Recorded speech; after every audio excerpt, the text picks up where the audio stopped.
life was tough for Timmy and his brother Ian after losing their mother to the hands of death. Then they had to stay with their auntie, who was their mother's elder sister, who treated them so badly and gave them little or no food. They were in constant pain and suffering every day, doing all the housework and never going to school. Timmy was not happy with how him and his brother were living. He then decided to work.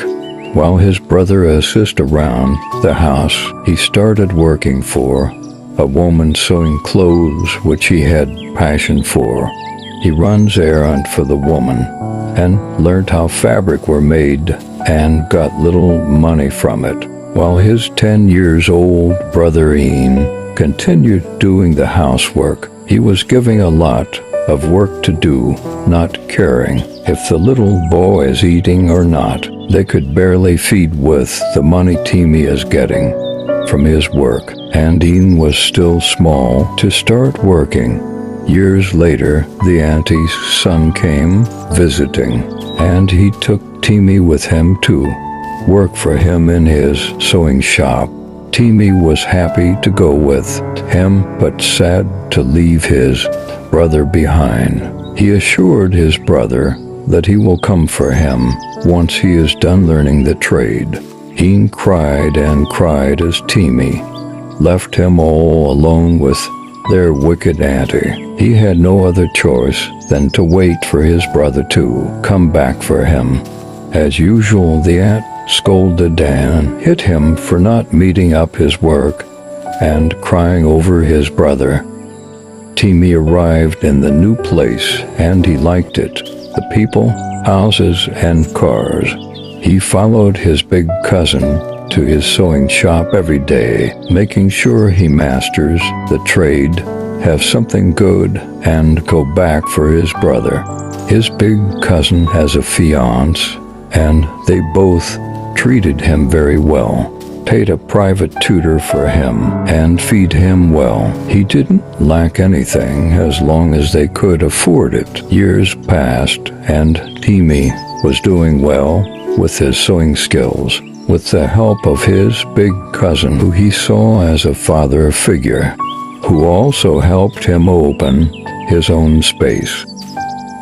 On one faithful day, he called for the attention of his big cousin and asked him if he can go bring his brother. It's been 3 years since he left him, and he told him to go ahead and insisted to go with him. They both traveled together the next day to meet Ian, who was still with their aunt, his big cousin mother. As they arrived at his auntie's place, Timmy was expecting to see his brother after 3 years. When he arrived at the house, he found the place empty. The doors were old and looking as if nobody was living in it. So they decided to ask the neighbors around for the aunt and brother's whereabouts. After describing and telling them who they were, the neighbors were dumbfounded and shaking their head in sadness, and they started telling Timmy about their whereabouts.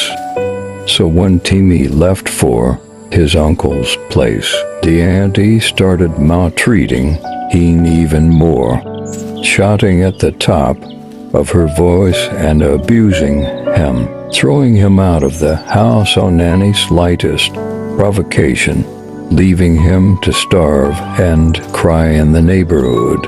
He was only able to eat with the help of some neighbors and good Samaritans.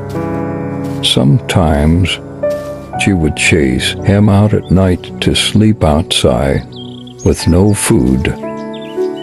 Even on rainy days, he later fell seriously sick, and his aunt, as usual, ignored him and was later found dead.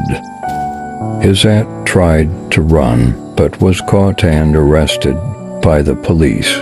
Ian was buried immediately, close to the house. He didn't last for up to 5 months after Timmy left. After hearing this, Timmy rolled on the ground, crying furiously, wishing that he never had left his brother with his wicked aunt. While he was doing well, eating well, and was in love, his brother was being brutally abused. He didn't had the chance to say goodbye to his brother and couldn't fulfill the promises he made to him. His aunt was sentenced to a lifetime imprisonment with several punishment for her crime.